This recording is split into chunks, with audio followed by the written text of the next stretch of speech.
dude, I feel like everybody's right and everybody's wrong. 100%. Why is this important? Why are we even going here? He's helped a lot of guys.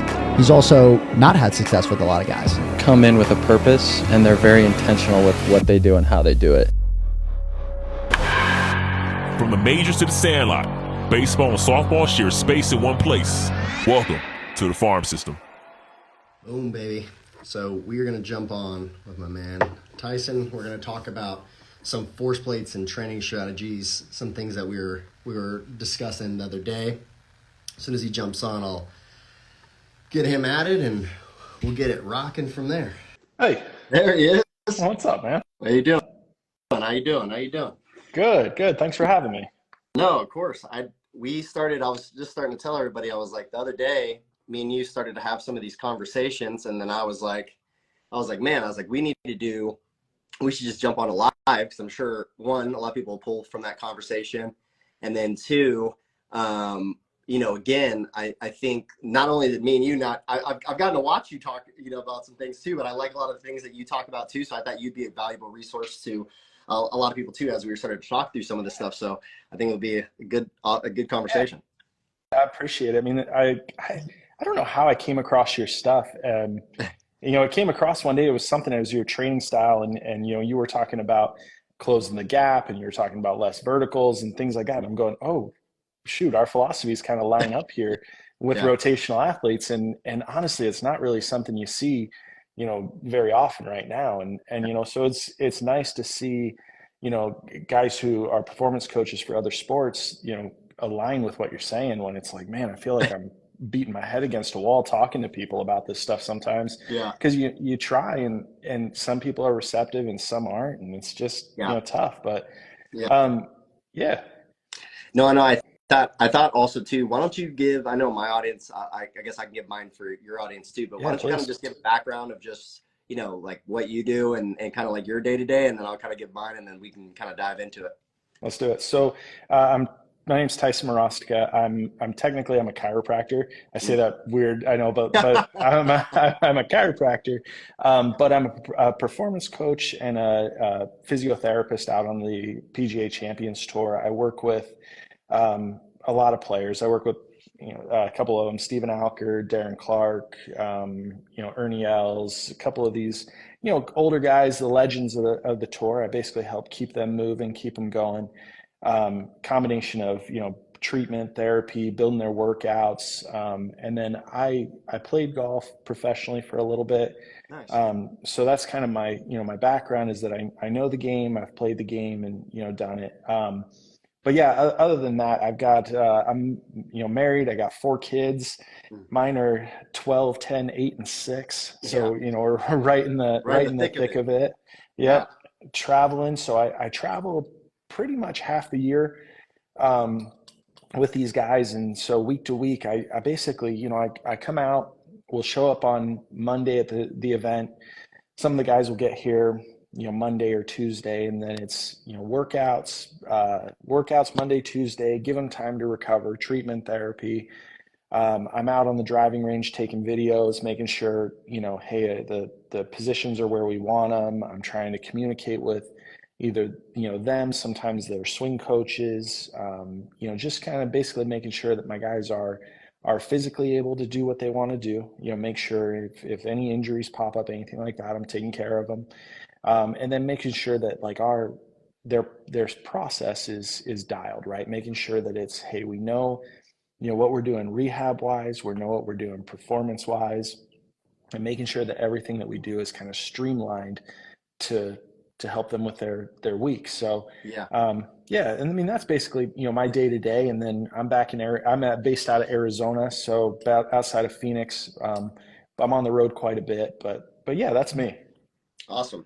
Yeah. And then just quickly too, for your guys' audience, and also too, maybe some of mine that don't know what I do, is I mean, we obviously do some consulting here and there for some way and some fashion for MLB teams. We've worked in some way and some fashion for about half the MLB, and it might be, sometimes it's just a presentation, sometimes it's a player consult, sometimes it's a, deeper things that they're having within their organization, maybe trying to get different departments to be heading in the same direction, or things like that too as well. But again, largely my day-to-day is more running our business. We sell a lot of training products. So obviously we train athletes from all over the nation, from 10-year-olds all the way up to big leaguers. And along with that, I'm just definitely passionately curious and like how we can get players better and just get them results, and learning, and just curious myself as well. So getting into some of the stuff. So, but no, yeah. So I know that specifically you brought up, and I want to make sure we hit on it, and it might be something great to jump in right off the jump, is you brought up some things about force plates. I've seen some of the stuff that you talked about force plates, specifically kind of where was your mind at, and what are the things that you wanted to straight talk through on some of that stuff. So this is kind of an interesting thing, especially in the golf world, right? We talk a lot about, well, if you watch, golf performance training and coaching, there's a lot of talk about ground reaction forces, generating speed and power from the ground, and basically where does that all come from? And so there's kind of a big push where the harder you push into the ground, the faster the club will move, the farther the ball will go. And the thing is like in the golf world, so I'm going to try and say this in the nicest way possible. And in the golf world, because golf is such a technique driven sport, right? Where you have to be very dialed into your distance. It's not, hey, it's not always hit it as hard as you absolutely can. Sometimes it's fitted into tight windows at a certain yardage so that you can, pick apart a golf course. And unfortunately, the people that have never played the game now coach the game.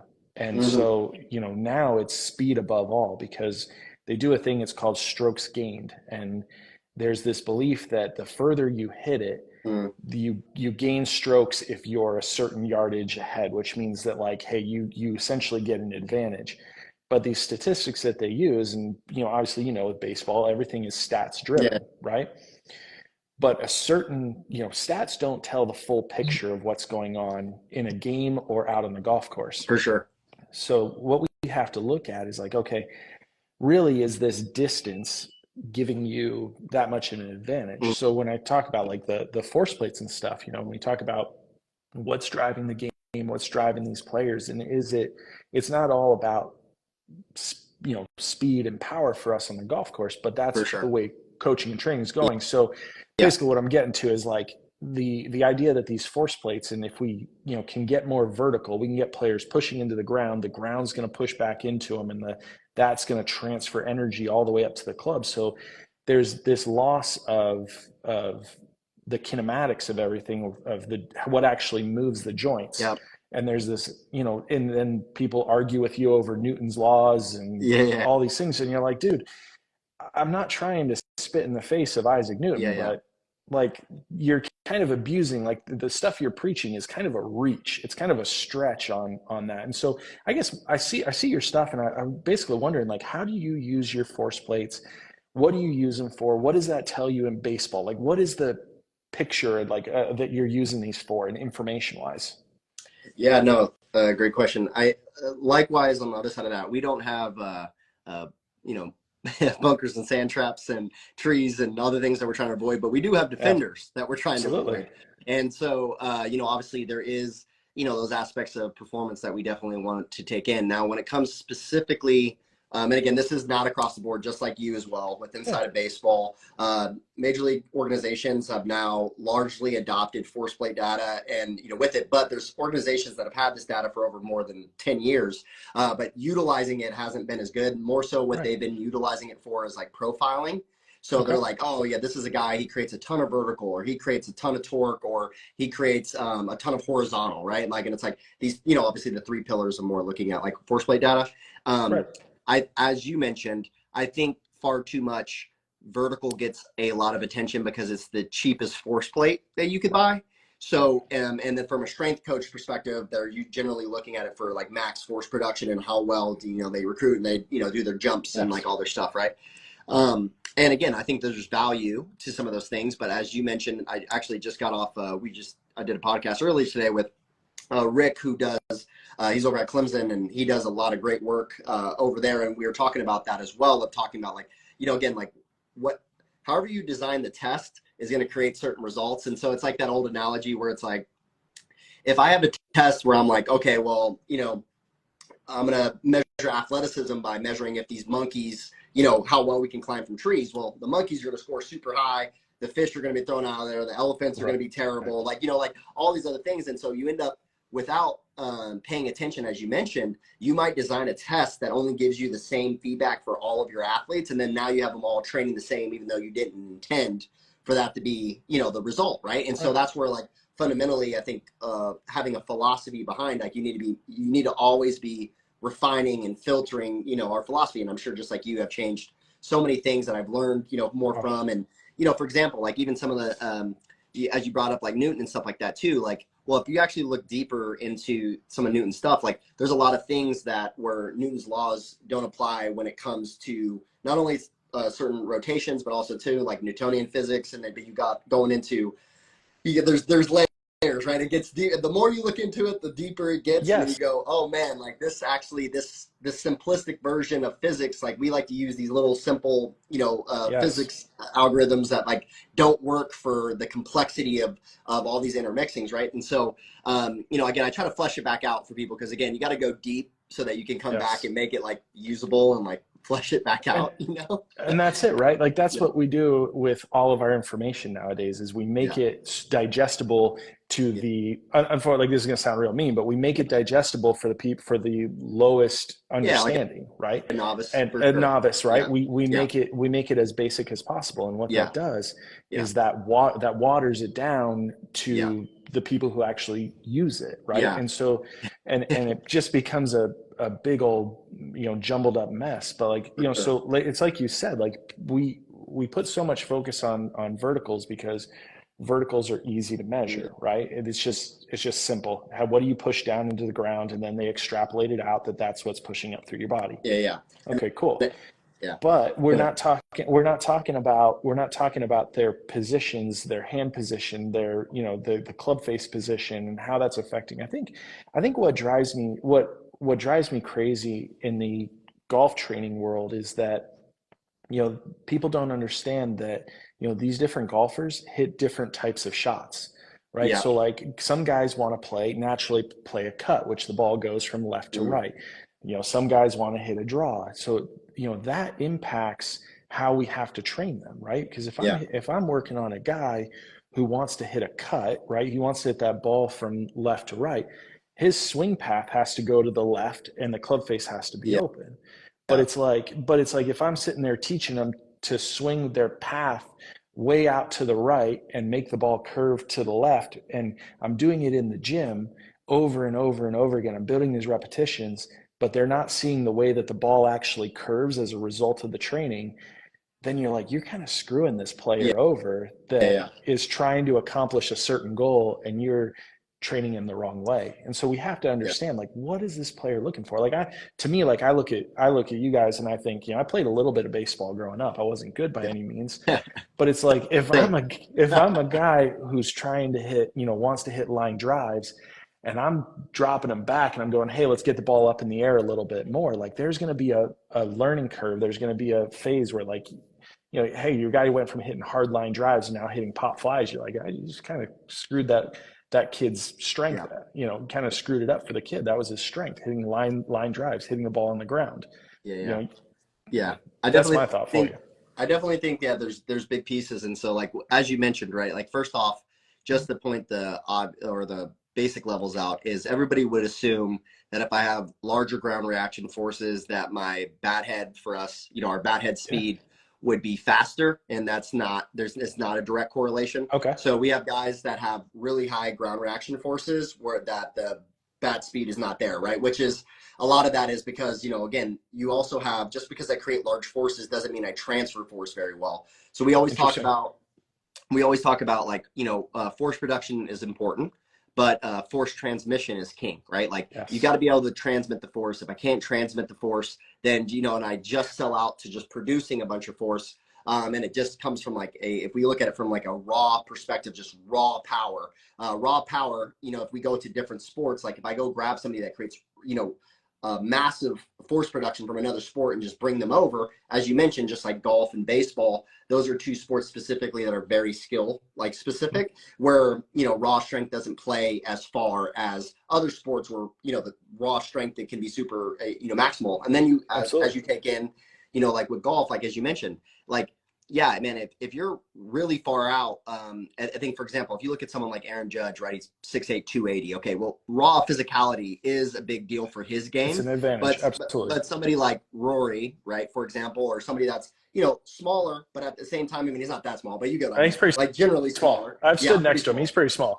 Yeah, yeah. So that guy, raw, like, skill is going to be so much more important for him, just because, like, you know, obviously genetically set up, like, we're not all built like creative players that are 6'8", 280 pounds, and also have the athleticism that comes along with it. Now, it does it, and that's where I think even in baseball, and I'm sure you guys have to do this almost like in a long drive kind of view, right? That it's like, just because, like, we love to grab the home run hitters, right? And all these guys that hit for all this power, right? And we love to say, oh man, let's make them what we're shooting for. But also, when we look at it, like, most of us are not anywhere near the size, or will never have the physicality that those guys will have. So what I like to do is actually kind of the opposite. I like to look at the smallest guys that produce really high levels. Dude, I love that. And so like your Rorys or other guys, right? Like, it's a smaller dude. And again, is he like the most athletic? Like, no, I mean, he's athletic, but when I say he's the most athletic guy on the tour, right? Like, or, you know, I always think about some of these like characters. For us, it's like, let's say you look at like Jose Altuve, right? Like, he's not the biggest, he's not the most athletic, he's not the fastest, he's not the strongest, right? But if you look, you know, there was a large span there, and again, he still is in that category almost every year, where you look at all these guys that lead the league in home runs, and for a long time, he was in your top category of all these home run leaders, and he's one of the smallest guys in the league. It helps when you know what pitch is coming, though, right? All right, hold on now. Don't pull up things. Oh, sorry, no, I just... But you know, again, along with that, like, again, some of these guys, you know, again, you look at your Mookie Betts, you look at some of these dudes, like, you know, Mookie Betts he has a famous video that came out this year where he went in the weight room and he put 135 on the bar, and he's like, I generally never squat more than this, and this is what I do, right? And so I think if you look into golf, just from my perspective, a lot of the training has been more focused going towards you know, more skill specific, like what's needed in the sport, and then always keeping in sequencing and kinematics and like all these things for the players that have been big, right? So going back to, I say all that to lay a foundation for going back to the force plate data, is that a lot of times I think, and specifically because I think it comes from biomechanists, when they're looking, everybody sees things from their own lens. And so one thing that biomechanists tend to do is they see all the data points and they see all the other stuff, but and they're like, oh, everything starts from the ground up, you know, and they have this view where it's like, you know, foot, ankle, knee, hip, and it's like, well, you know, we know from like movement perspective, it's like more proximal to distal, right? It actually starts from the middle and works outward. So just because we measure force at the ground doesn't mean that that's where force started. And so that becomes a major start point one, right? Where it's like, like I look at ground reaction force like exit velocity, right? Like, it's a result of all of these movements, but it's not the cause of all of these movements, which is a big point. That's it. And that's what's crazy to me. And when we study and when we look at it, I go, okay, if my measure is what is being pushed into the ground, right? And I look at my golfers and I go, what is creating that forces going into the ground? To me is my priority. So I'm looking at knee extension, I'm looking at hip extension, I'm looking at foot and ankle, plantar flexion. I'm looking to see what motions are generating forces going downward. And that to me is what's causing my hip to turn. Well, that's what's causing me to break. That's what's causing my internal rotation, to actually create internal rotation where I can, speed up and push everything past. So you said something interesting. I wanted to ask you that, and you kind of said it there, but we talked about force, right? And we look at, like, to me, when I measure forces, or I want to measure forces, I'm looking at the accumulation of forces from each individual joint that moves in the plane of motion that I want, right? I'm looking at like what can actually deliver my hands, my club back to the ball in the same position that actually is going to create force. And now with golf, we get a little bit of like an added bonus and from the shaft, the shaft and the way that it creates torque and the way that we can load the shaft where it makes, you know, the club head move a little bit faster than in baseball, right? You guys still have some lag, you still have to talk about it, but it's a different type. So when we talk about like transfer of energy and forces, my thought is like, I have always taught my players that it's the accumulation of these movements. Now, like for us, golf is weird, and I'm sure you guys went through this phase too, where, you know, this idea of swinging your hips open and turn and create drag, and you know that's going to create force, and golf is essentially behind you guys a little bit, and that's a really popular concept now. And then, you know, we also talk about kind of like the rubber band philosophy or the rubber band theory of how muscle works. Right. And that to me has also always blown my mind, because like there is some elasticity to the joints, just because of the structures and the texture of you know, the joint, but the muscle is not a rubber band. Right. The muscle has to contract to create force. And so I don't know if that's something you guys have dealt with like the rubber band theories and things like that. I mean, we look at it more from connective tissue when it comes into like fascial slings and like crossbody, you know, things. And then also like you're mentioning, right? Like now fascia on the same side of that, we've come so far. And I would say this too as well, like I don't want to paint obviously like what we're doing or what, as you brought up before, right? Just as you've gotten pushback for those things, like we get plenty of pushback, right? It's not like, we just go skated. I would say that we're more innovative in the space, and like, you know, we take a lot of arrows for things that, and things that we study and things that become misunderstood or where the game currently is, you know. And again, I think it always comes in like first person through the door always gets the bloodiest. Like it just is what it is. So, but yeah, like we talk about that as like, you know, like, you have, I mean, there's layers of complexity, but when we think about, and I think what people are feeling within baseball in large is more of that fascial sling, like elasticity that like comes like along with it. And then like you said, yes, there's definitely that within the body as well. And then also coordination, right? Like of when we talk about crossbody strength and co-contractions and like all these other things that you can kind of get into.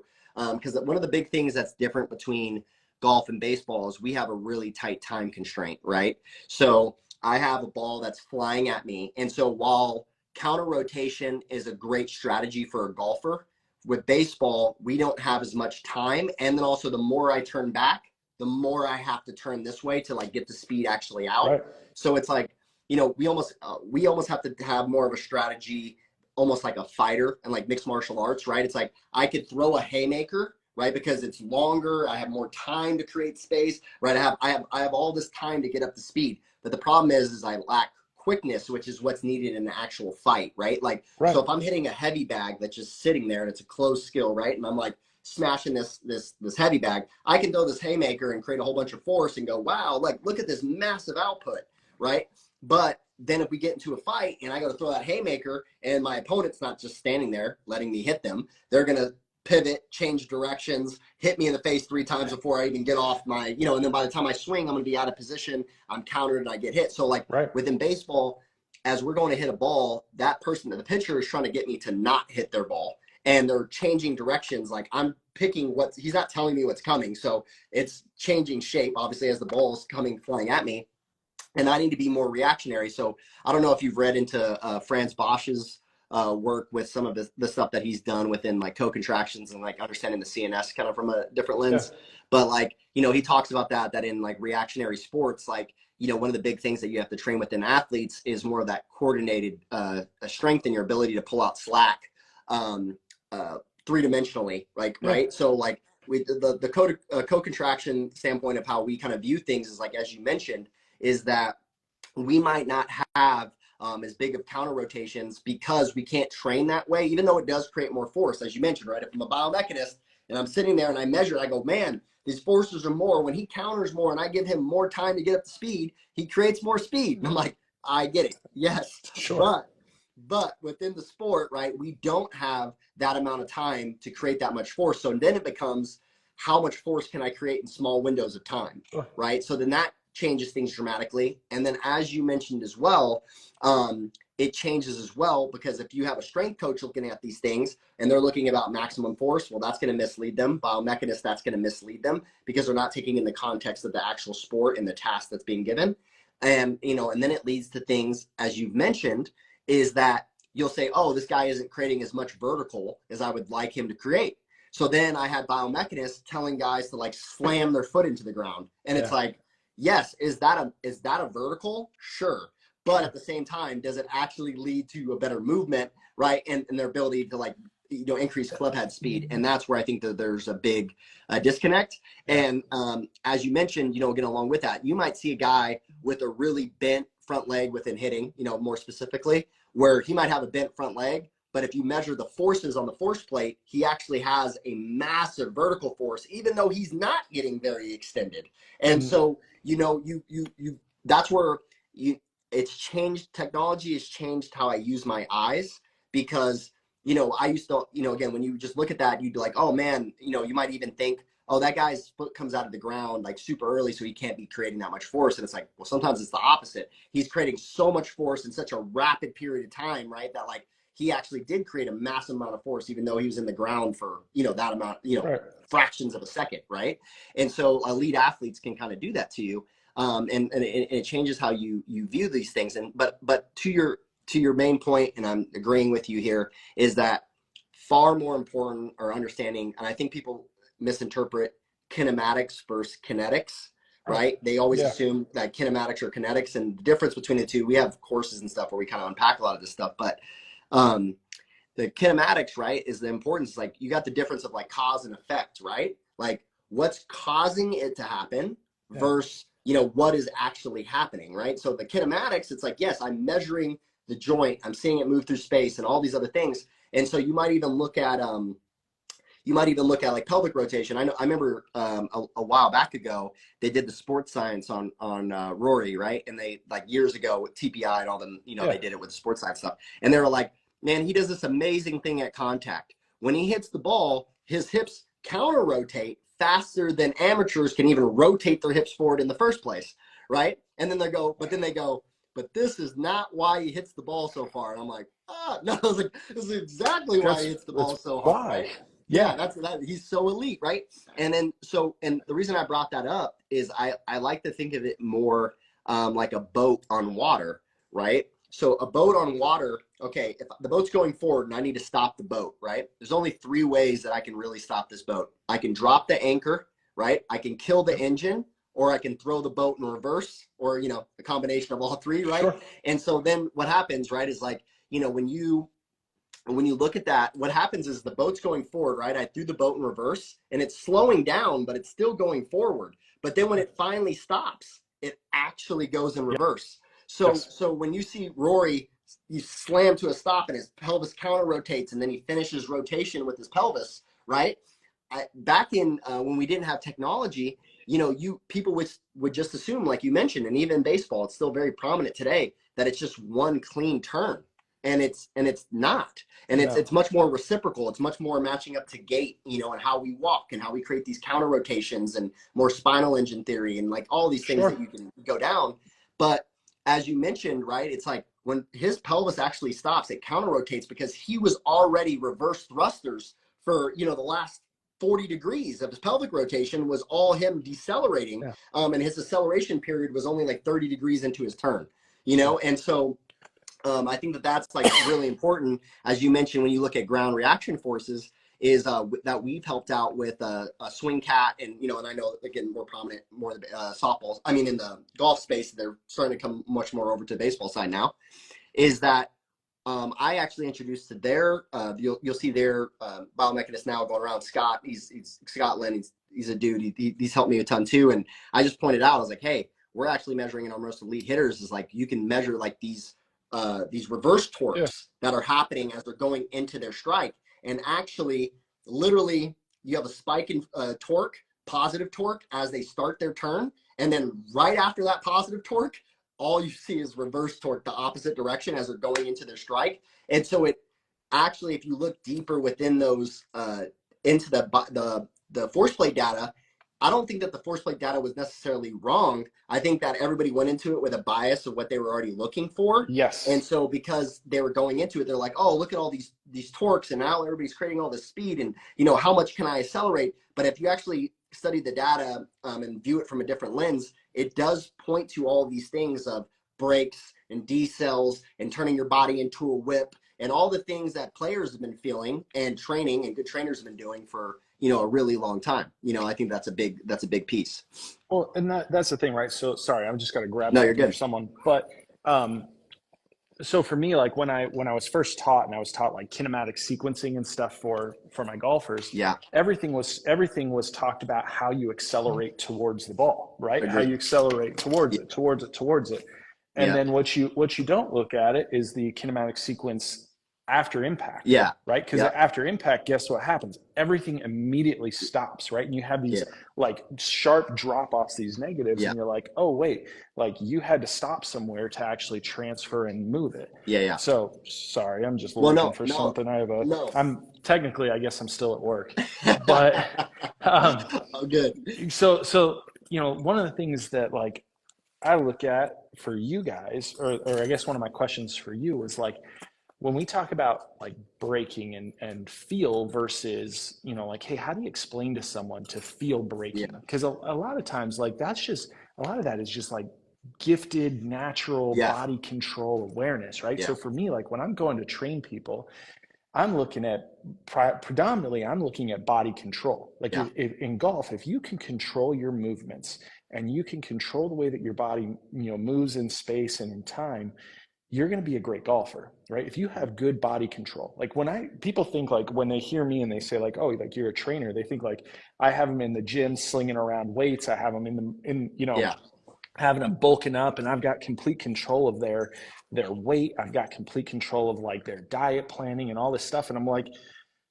not really. Like I actually, to be honest, like more, I talk to them really about motor control and body control. And I guess maybe it's a little bit different because I'm on the road with them, and I have to get them prepped for a tournament. So that's different than like being able to like take them in the gym and be like, all right, I'm going to load you up. We're just going to do pure strength training. And then what we're going to do is then we're going to, build on. I don't have that time, right? Like I have maybe 2 workouts during the week before I can throw them into, before they've got to recover and play and actually execute. So it's a little bit different window. So for me, like being on the road, I've got to take them and say, okay, hey, we're working on, do you have anything wrong this week? Do you have anything going on? But I guess what I was asking there is, it's like, for you guys, how do you go about, what's your priority when it comes to like motor control versus strength training? How do you prioritize? What do you guys do differently? Like, what are your thoughts on that? No, I agree with you that motor control is super important. One of the things that we talk about though is as you mentioned, we look at the body more as like ratios, right? So like if you go look in like weight room, right? If you look at like eccentric to concentric, they've done ratios like this for forever, right? And it's like, eccentrically I should be able to handle so much more weight than concentrically I should be able to do. And like there's a safety element of like a 3-to-1 is, typically kind of what a lot of people come to, right? So we talk a lot about that too, but the difference in sport compared to a weight room is we have rapid or reflexive eccentrics, which is so much more important. It's like how rapidly those eccentrics are happening compared to, in a weight room where I'm moving a bar with 300 pounds on it. I'm not moving that fast in the first place, let alone, when we got the speed of sport, it's, it's the top end of like human capability, right? So when we look at it from that lens is typically when we have athletes come in, like, let's say we have a kid, right?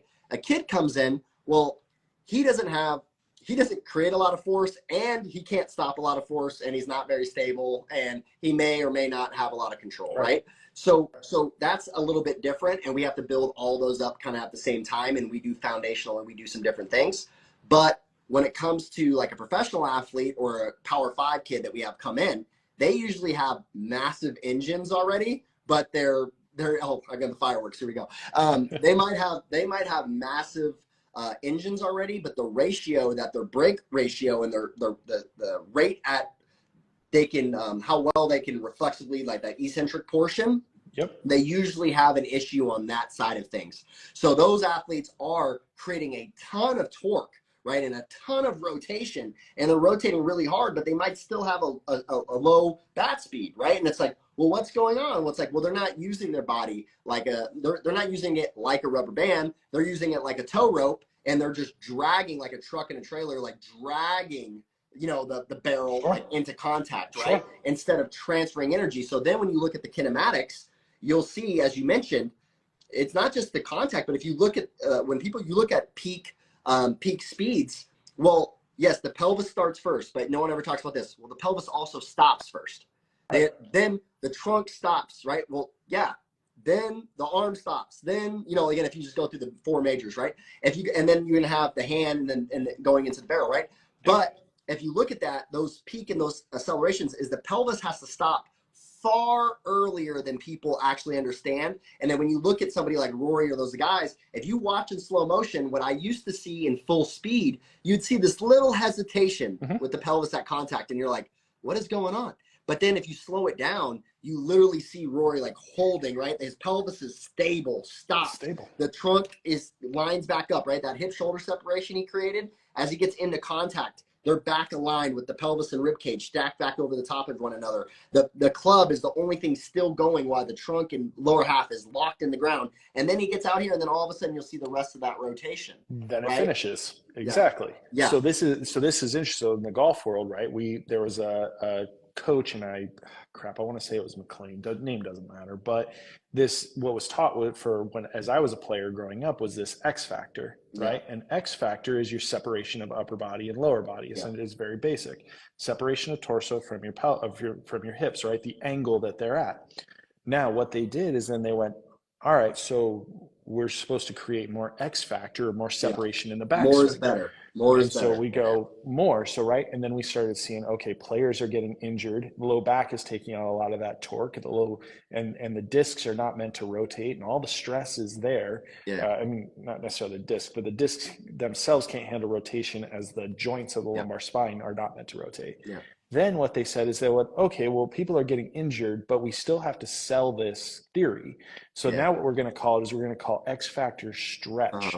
An X factor stretch is when you start the downswing, opening your pelvis and holding the angle for your torso more square and getting more open. So then what people thought is they went, okay, well, if I sling the pelvis open and I hold the shoulders square, therefore then everything's going to snap together and the rubber band's going to fling and the ball's going to go further. And what we're seeing is you get people who do this like drag move, right? So I'm going to set this up here for a second, right? So you'll see like people get their club and they go, okay, the coaches teach them and they go, okay, now what we're going to do is we're going to get them and they're going to drag here. And then what we do is we get a lot of tilt and all the stress again is on the vertebrae. And you're like, dude, what are you guys teaching? Like, you're going to get people injured.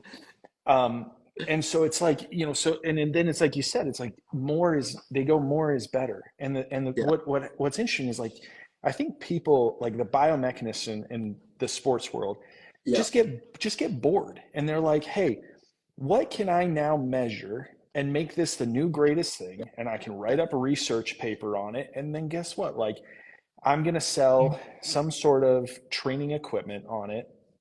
And I'm going to make money.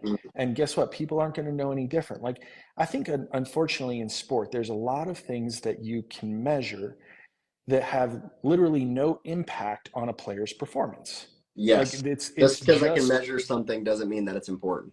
Doesn't mean it's important. And maybe it's important, maybe, but it depends on who's saying it, right? Yeah. Like, sure. I'm sure in the baseball world, right? If, when Barry Bonds became a hitting coach, right? If all of a sudden he goes, hey, like my left toe curled up a certain number of degrees during each of one of my home runs. And look, if you're not doing it, like, then you're missing out. I'm sure he probably could have sold millions of books on that one philosophy because of who he is, and in the golf world, it's like these coaches who had, got a junior golfer who's already phenomenal, turns out to be a great professional player, then all of a sudden it's like, oh yeah, the coach is the difference maker. And then these coaches then build and have to grow and keep the philosophies going. And then they just start like grasping at straws, anything to stay relevant and to whatever. When really the thing is like movement is movement, right? We know how the body's supposed to move. We have an image of like what's going to help people perform their best. Thank you, brother. What's going to help people perform their best? Like we have an idea, like it is what it is. Like, Yeah.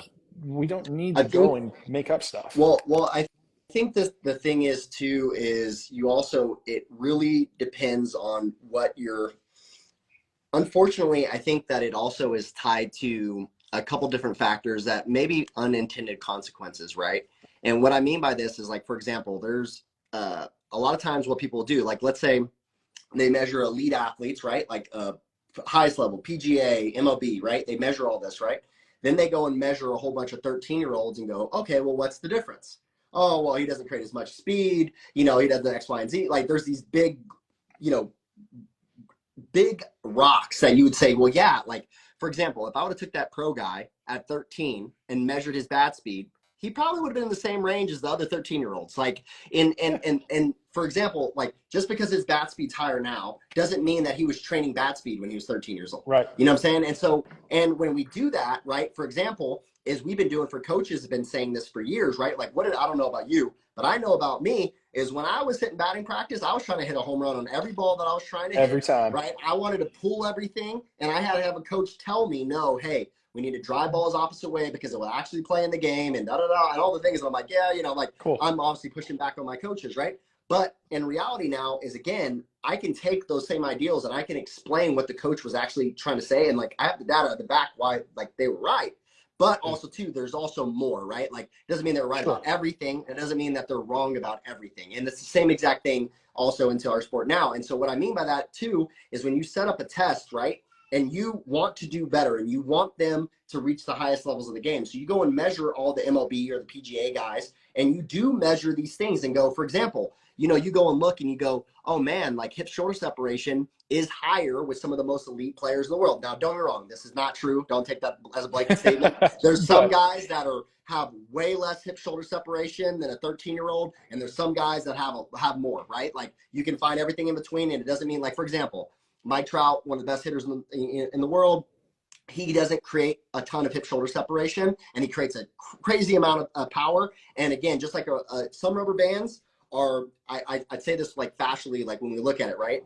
You have rubber bands that are really, you have rubber bands that have a bunch of slack in them, but they're just as thick. They just have more slack. So I might have to pull them more to get a response out of them because there's a lot of laxity in the rubber band. But then you have some rubber bands that are just as thick, but they're tighter. There's not as much slack that's put in there. Like, so somebody like Trout, he's got these thick, tight rubber bands where he can just do a little bit of movement and it creates a massive, amount of power back out the opposite way. Now, the difference though, as we mentioned, we always want to look at hip shoulder separation going into contact, but we don't look at hip shoulder separation after contact. And the body actually does the opposite. When we get hip shoulder separation the opposite way as we're getting through contact, my trunk gets past my lower half, right? And so when you say, if I just drive my lower half and just keep turning and keep turning and keep turning, I actually have a massive amount of hip shoulder separation going into contact. Right. And I don't want a massive amount of hip shoulder rate. That means that I'm dragging the club, right? Or I'm dragging the bat head.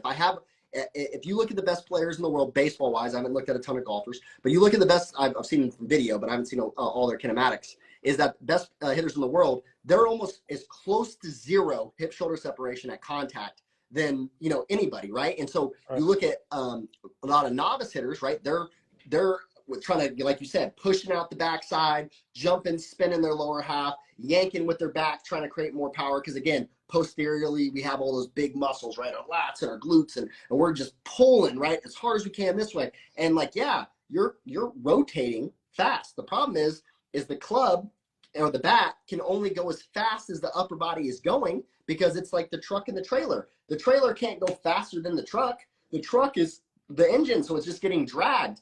But if we want to use it like a whip, right? A whip I put above my head, right? And it right here, it's never going to pop. It's never going to crack. I'm just going to whip it around my head. But when I pull that thing backwards, that decel sends the mass of every link in front of it down to the end. And if you actually look at a whip and you've ever held one in your hand, the thickest part of the whip is the handle. Right. The end of the whip is the thinnest, right? Just like our body, the massive parts of our body, right, are towards the middle. And as we get more distal, they get smaller, right? And then, like, again, just like the bat head, right, we want to send the energy actually like into the bat head. So when we look at kinematics, like you said, everybody focuses on the acceleration, but when you look at peak speed, everybody doesn't realize, well, how do I hit a peak? Well, a peak means it doesn't go any faster, and right after it peaks, it does what? Decelerates, and it slams back the opposite direction. So if you look at kinematics, and again, PGA, the same thing. When I've looked at some of it from that way as well, is we actually started talking to as On Base U kind of came over to baseball from TPI, right? It's the same thing. Yeah. So as they came over, you know, we started talking with them as just like, hey, like, you know, they were really big on, well, when the trunk fires really hard, the pelvis will decelerate, right? And I'm like, well, if that was true, everybody with the high trunk acceleration should have a really hard decel with their pelvis, and that's not the case. That's not the case. You can I can spin my upper body really far and off the ball, and my hips just keep spinning. So, and I spin like a ballerina, right? So again, along with it, it's actually both, right? Yeah, yes. When my obliques grab and it hooks onto my pelvis and grabs the adductors and that spiral fascia line, when it does that, does it assist with pelvic deceleration? 100%. Sure. But is it the only way that my pelvis is finding stability is just from the trunk firing? No, I mean, I need stability from down below. Pelvic stability is super important. And as you mentioned as well, if we want to look at balance, we talked about how balance for, you know, everybody in rotational sports is talked about how important balance is and all these things, but we don't understand to the body, the balance is actually a pretty, it's a complex thing that happens, right? It's a good point. Yeah. Right. And so one of the things with balance, if you think it's like kind of like the equal opposite thing, right? Well, okay, if I'm rotating my body this way at a really high rate of speed, well, what's the only way to balance that force? Well, I have to create a large rotation the opposite way. Right. Now, does that mean that I need the kinematics? Does that mean that my pelvis, do I have to, like, the whole body needs to turn back the opposite way? No. Just the stopping. The stopping is a counterforce. So the way I mimic this is I grab a kid and I'm gonna say, hey, I'm gonna try to open your hips as hard as I can. And I'm pushing on him, right? I'm put my hand on the front of his hip and put this one on the back of his hip. And I'm just cranking, trying to open him up. And then I let go of his hips and his hips spin the opposite way. And I go, hey, so, right, how were you countering the forces that I was giving you?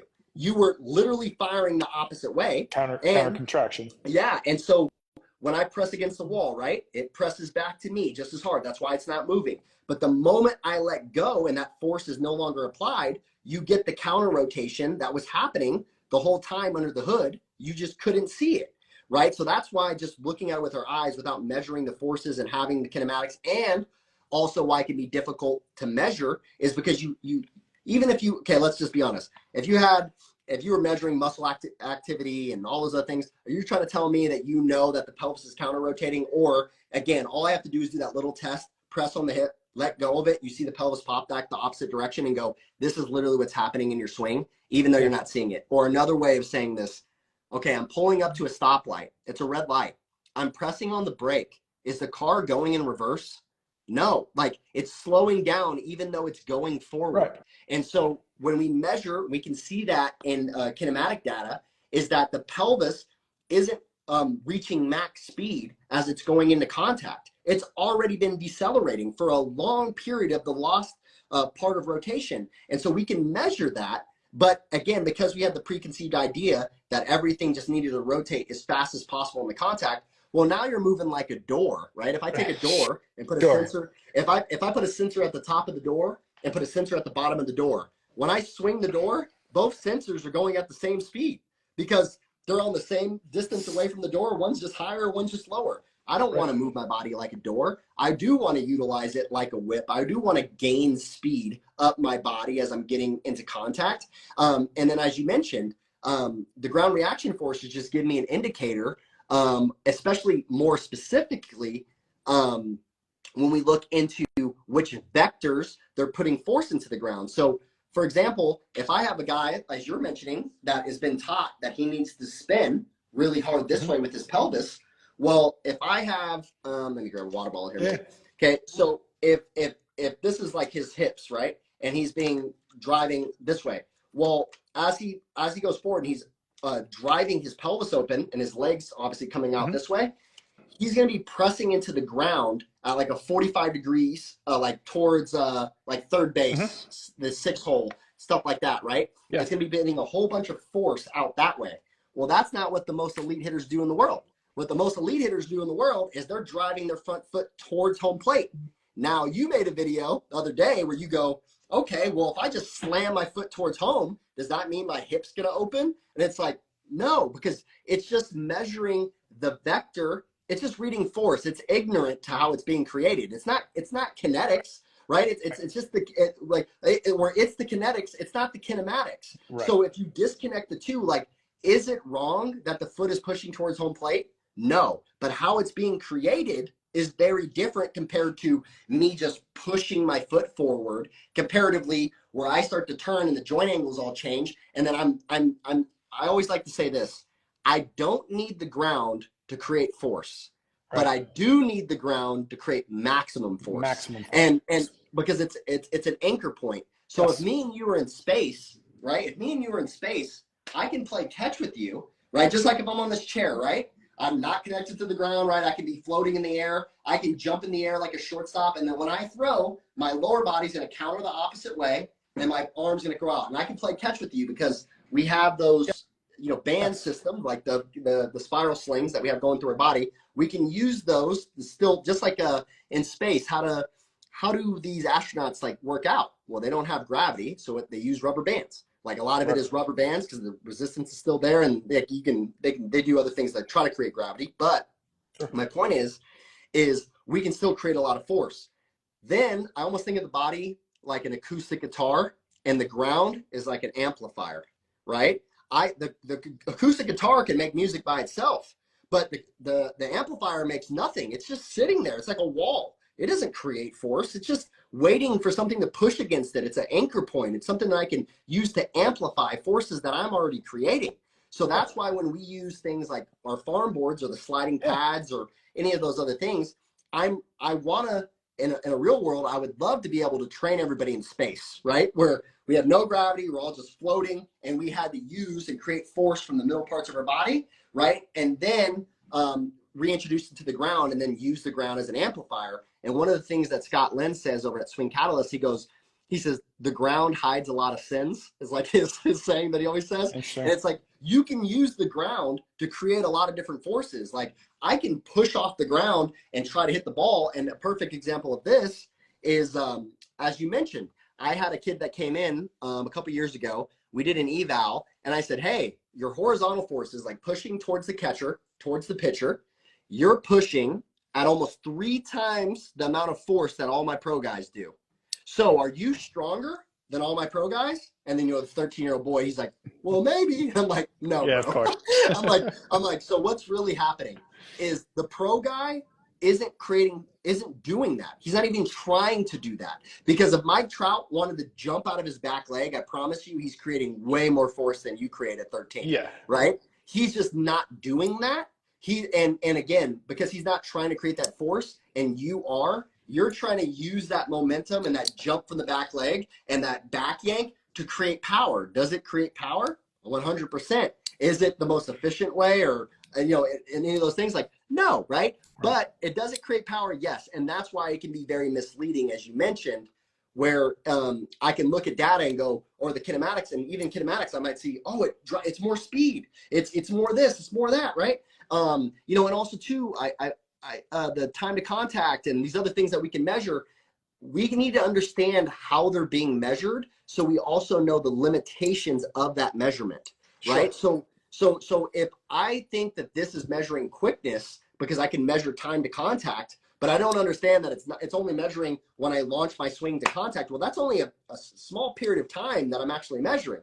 Comparatively, how long does it take me to generate enough force and stretch so that I can even fire in the first place, where golf might not be as important, but for hitting, it is a massive deal for us to be able to not early commit to pitches, to not be swinging at sliders in the dirt, all these other things. The longer it takes me to create speed is a big deal. And that's where, again, you have a whole bunch of guys that we talk about that are like batting practice hitters, right? In batting practice, man, they crush. I was this guy. I probably led the country in batting practice home runs. That's amazing, right? But the problem is, or as you mentioned, I became a guy that really wanted to create a bunch of speed, and I dragged my barrel. Man, I used to hit foul home runs in the game like it was crazy. All my power was foul, right? And I couldn't, and I kept swinging at sliders in the dirt and all these other things. Like, this was my story because, like you mentioned, I was going by all the science. I was going by what was out there. And it's not that the science was wrong. We just weren't deep enough in it. Right. We didn't, again, we didn't understand at the time that it isn't just one big turn and we're just turning everything into the barrel. And then, as you mentioned, then it's like, well, some of those guys do have good breaks, and some of those guys have, this other layer of athleticism, rapid deceleration, which is true in every sport. The running back, he can get up to speed and stop quicker than everybody on the field.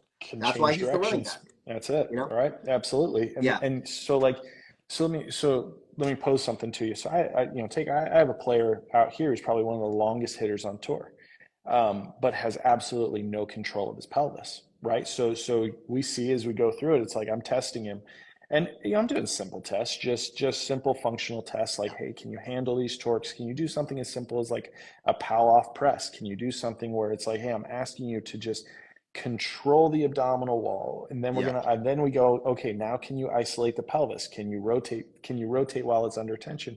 And you see that he starts sliding and starts swaying, and the movement is just completely uncontrolled. You see the knee, I put him in a single leg position, I put a little rotation, you see the knee starts to go all over the place because he has zero control of his pelvis. So what happens is we see directly in the golf swing, it's like, it doesn't happen every single time, because the guys that I work with are extremely talented. They've hit millions of golf balls. They can do it over and over again. But then when you put them under pressure, you put them under a little bit of like, hey, you got to actually create, you got to actually produce. And then the mind starts coming in, the little bit of stress, a little bit of sweat on the hands. And then all of a sudden it's like, there goes all of a sudden my hips didn't fire at the proper time. I didn't break at the right time. And, for golfers, like if you slightly move ahead of the ball, it's the difference between the ball completely snap hooking left and how you're going to move your hands and the trajectory of the shot. Okay, I'm going to hit a little low one, or sorry, I'm going to hit the ball high, and then you get a little anxious and you have no control of your hips. So what you do is you slide on it just a touch, and all of a sudden that ball comes out lower because you've de-lofted the club face, and you do these things. And it's like, I try and explain to my players, I'm like, look, just because you have, a motor control issue doesn't mean that it's going to be present every single time you do something, right? Mm-hmm. Just because you have a flawed movement or whatever, it's not going to happen every single time. Yeah. So when we go about training it, I'm like, hey, I'm training you for hey, I'm tired, I'm fatigued, hey, I'm having a tough day, hey, it doesn't really feel right. Like, I'm training you for those moments, right? And that's where golf comes into play. Like, I guess baseball is kind of the same, right? You guys spend a lot of time in between at bats, right? Yeah. Like, you have a lot, there can be a lot of downtime. You can stand in the outfield and not do anything for a while, and then be the next guy up. And then all of a sudden it's like, hey, you got to get yourself prepped and ready to do something. So like when you go about like looking at like motor control and stuff like that, when you analyze players, how intricately detailed are you with some of their, I guess, rehab stuff? How intricately detailed are you with those things? Like, what do you guys do for players? Like, do you guys assess, do you guys assess their functional control, or does that come from a lot of just your training as you go? Because like, this is a different philosophy too, where with golf, like, a lot of times when you go to train someone for their motor control, a lot of it is just practice. Right. It literally is just like, hey, we're gonna get the reps in. I'm gonna have you in the cages. We're gonna have you hitting. Like, how much additional stuff are you throwing at them? How much rehabilitative stuff do you do with them? Like, what kind of style do you guys use for that? We definitely we've had, and I've gone through some different phases. Like, I've gone through ones where we've done like very extensive, but we can go through PRI and FMS, and there's all these different strategies, or TPIs, things where you can go joint by joint, and you can go through all these things. But one of the things that I've also found the best is like, okay, what I've realized is that, and again, it's not that we never go to one of those tests, but what I'm looking for too is like, I want to see them move, right? And I want to see them move. And if they're doing lunges and they're going through and like doing how they're hitting, how they're if they're avoiding getting in the IR in the front hip, because again, I can even put somebody on the table and passively they have all this IR and everything looks great, right? And also too, man, he has strength in that IR. I can even test it and it looks so good. But then all of a sudden he goes to hit a ball and I see him avoiding IR at all costs. Well, then I get into it and it's like, well, this also might be a postural limitation where, again, he flares his ribs. He got massive anterior tilt with his pelvis. He's also like pulled down, has a little asymmetry in his body where he's getting the side bend and he's pulling this way. So I want to see how he's like standing, again, how they're walking, how they're hitting, what patterns they fall into, where a lot of times they're hitting a lot of balls, with these. And it kind of all of these different data points with our kinematics, because we do kinematics, force plate data, sensor on the bat, and ball flight, right? And then we take all of those, and then obviously we're looking at that through our lens of what is the lowest hanging fruit for this guy, because also the difference between golf and baseball is like, we usually get a guy where he comes from pro ball and he's like, dude, I basically got a year to produce or I'm not playing baseball anymore. Right. And like, he might be one of the best players in the world. And like, again, still, right? Like there's not like golf, you can keep playing, right? Like a lot of these, and again, maybe not PGA, maybe some other things, but like a lot of these guys, they don't play baseball anymore after that year, right? So when we go and look at a lot of these things, we're commonly looking for lowest hanging fruit. And as I'll mention this to you, is we kind of look at it from an efficiency standpoint, because we think efficiency is so important for a lot of reasons. As you mentioned, this guy might be really athletic, right? He might be really athletic and he can overcome that inefficiency that he has at transferring force or something within his technique, or again, even a motor control issue, range of motion issue, all these things. And he's selling out on how much speed he can create, right? But the problem is as he gets older, there's injuries, there's all these other things that are going to slow him down and limit his athleticism. Now, if you were depending on that speed to overcome all these other issues, well, then we see your career. It's like this. It's like you're going, some ups and downs, and then it looks like you fell off a cliff. Like your performance becomes drastically bad, right? Yep. Based off of one injury or all those other things. But then you take other guys, and I kind of think within baseball, I think of somebody like Miguel Cabrera, right? Where he's like, again, obviously towards the end of his career, like wasn't the most athletic. Again, obviously too, like had multiple DUIs, like a little big, had some distractions. Yeah, had some distractions, and wasn't the strongest guy on the field, all those things, but he still hit 270 and had a good amount of jacks, like towards the end of his career, right? Sure. So he had a longevity of his career, but if you look at how he moved really efficiently, and again knew how to use the little amount of force that he could still create, right, to like transfer and still get it into the ball, right? And so I look at that as longevity in your career, and we talk about with some of these guys, like how long do you want to play or have the opportunity to play, and especially for hitters specifically, when it comes into that, where it's like, you can, for example, like David Ortiz and some of these guys, it's like, they've lost a ton of speed, but they used other strategies to be able to elongate their career, even when they didn't create the most amount of speed, right? And so that becomes big as well. And then, so I want to make this point that, we've had guys that obviously would fail like a control test, right? A pelvic control, some other things, but they might be an elite player, right? Like I would say this, Mike Trout, for example, is going to fail a ton of assessments, 100%. Right? He's going to fail. He's very tight. He's at limited range of motion in a lot of different ways. But again, then I would also ask, like, maybe that's the wrong test, right? Like what's being designed, right? And because again, this is the epitome of things, and it has to make, if it's saying that Mike Trout is limited in these areas, and then somebody would come back and go, but that's also why he gets hurt so much, and and I was like, well, I also have a load of information of a whole bunch of guys that have all that range of motion, who have all that control, who have all those things, and those guys are also massively getting hurt, because the more range of motion that I have is the more range of motion I have to be able to control, and that becomes a massive And that becomes a massive deal as well, because the more range that you create, especially from a PT lens, right? If I open up a whole bunch of range of motion, but I don't give them control over that range of motion, and they're creating massive amounts of force, I got to be very careful that, again, I start cranking on someone's hamstring because their hamstrings feel tight, and I'm not actually addressing what's going on with the postural things that they've created. Like, if there's tension somewhere, there's probably tension there for a reason. The body is creating, it doesn't have free will. Like, it's creating tension to create some stability because there's probably some other issue that's going on. So I don't want to just open these things up. And that's where we talk about too as well, is like, I wouldn't say necessarily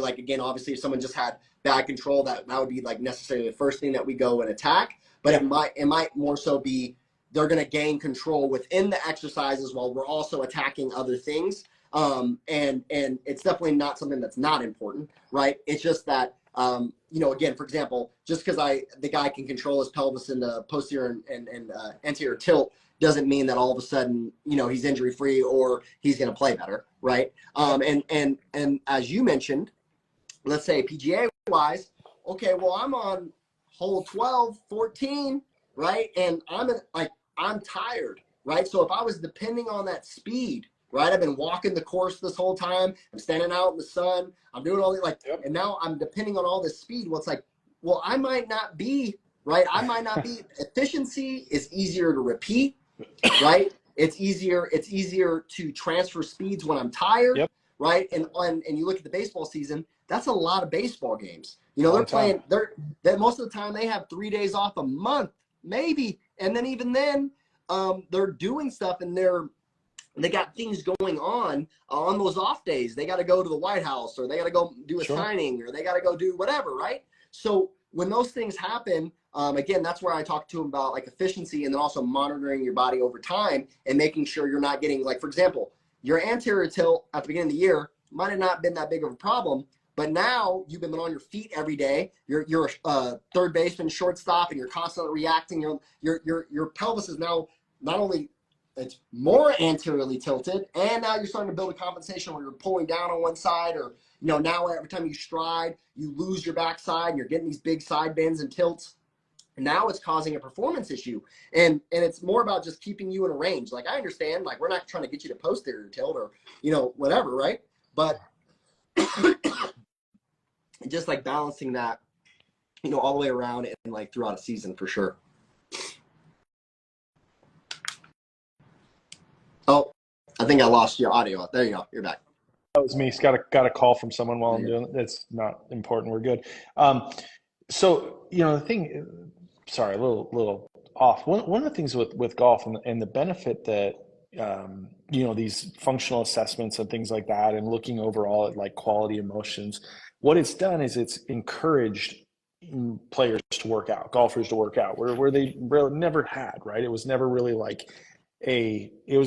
a requirement to play the sport. And is it a requirement to play the sport? Not necessarily. Like, things haven't really changed. There are great players who don't work out. There's guys that shoot great numbers that are not physically active, right? It's here and there. Yeah. But I would also argue that you're still playing golf so many different, like, it's still physical activity to them in the sense, like, they're working out without necessarily like in a weight room, but like it's still exercise to the body compared to some random guy sitting on the couch eating Cheetos. Exactly. It is different. Exactly. It is absolutely still exercise. But like guys weren't you didn't used to be very specific with their workouts, their styles, what they would do, things like that. There wasn't a specific approach. And so it is really nice that, like, players are getting more physically active. They are at least focused on the benefit that some of these functional assessments and tests, it allows players to dial in. It gives them an idea of like, hey, here's something I can work on. Here's something I can make it short, simple, sweet, get it done. Like, I'm sure like baseball might be a different story, but when you work with like elite golfers and professional tour players, they do not want to spend a lot of time doing the work in the gym that I need them to do or that I want them to do. They don't want to do it. Yeah. I will get a 30, 45-minute window. Tyson, do your best, figure it out, make me work. Okay, the time's up, shut up, we're leaving, Yeah. let's go to the driving range. And that's cool. Like, that's not a bad thing. Like, that doesn't bother me. But in golf, in the golf world, it's like, hey, how do I maximize these players? How do I maximize our workouts to make sure that, like, hey, they're addressing some of their issues. They're feeling like we're improving their range of motion in that we need, or we're improving, rehabilitatively doing whatever we want. And how do we feel like we're getting them stronger, right? And how does that benefit them in their golf game? Yeah. So you have these short windows that you can work. And it's because golf has always been a very like technical driven sport. And it's like they can't give up time. Like, my workouts that you do with me, the time that you spend with me, cannot take away from your time. All right. My daughter's He's like, calling me back to back. Let's do this again. Yeah. I got to run. We'll do this again. I loved it. Thank you so much for having me. And we'll talk soon. All right. Yeah. Love it. Thanks, man. Bye. Take care.